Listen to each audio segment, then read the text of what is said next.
நம்மள பல பேரு நிச்சயம் ஒரு முறை ரயில்ல பயணித்திருப்போம்.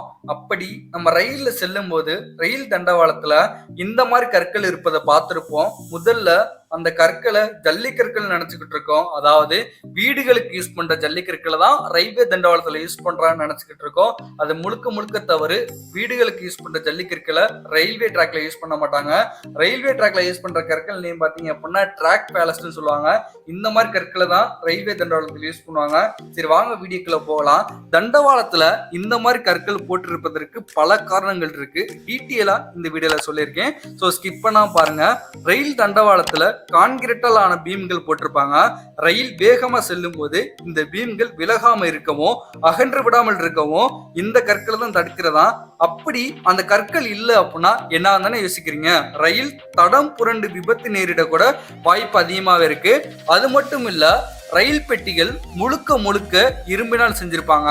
ஸோ தண்டவாளத்தின் மீது ரயில் செல்லும் போது அழுத்தம் காரணமாக தண்டவாளங்கள் விலகாம இருக்கும் இந்த மாதிரி கற்களை தான் தடுக்கிறதா.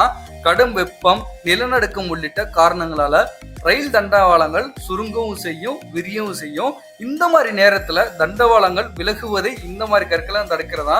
அதெல்லாம் சரி, தண்டவாளத்துல ஏன் இந்த கற்களை மட்டும் யூஸ் பண்றாங்க? மென்மையான வட்டமான கூழாங்கற்களை ரயில்வே தண்டவாளங்களை பயன்படுத்தினாங்க அப்படின்னா ரயில் பாதைகளில் செல்லும் போது ஒன்றுடன் ஒன்று உருளுவதற்கும் சறுக்குவதற்கும் ரொம்பவே சான்சஸ் அதிகமா இருக்கு.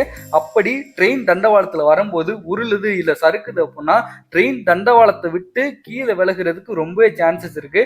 அதனால மட்டும்தான் ட்ராக் பேலஸ்ட் என்னும் கூர்மையான கற்களை ரயில்வே தண்டவாளத்துக்கு கீழே யூஸ் பண்றாங்க. அது மட்டும் இல்ல, தண்டவாளங்களை நேராக வைத்திருக்கவும் சரியான இடைவெளியை விட்டு வைத்திருக்கவும் ரொம்பவே பயன்படுது இந்த ஒரு கற்கள். தண்டவாளத்துல இந்த கற்கள் இருப்பதனால தாவரங்கள் வளர வாய்ப்பு ரொம்ப ரொம்ப கம்மி. அப்படி வளர வாய்ப்பு இல்லாதனால இந்த கற்கள் எல்லாமே பார்த்தீங்க அப்படின்னா மண்ணை பலவீனப்படுத்தும் போது மழைநீர் தேங்காமல் முற்றிலும் வெளியேறிவிடும். எனக்கு தெரிஞ்ச விஷயத்த நான் சொல்லிட்டேன். உங்களுக்கு இதை பத்தி எதனா தெரிஞ்சு அப்படின்னா மறக்காம கீழே கமெண்ட் பண்ணுங்க.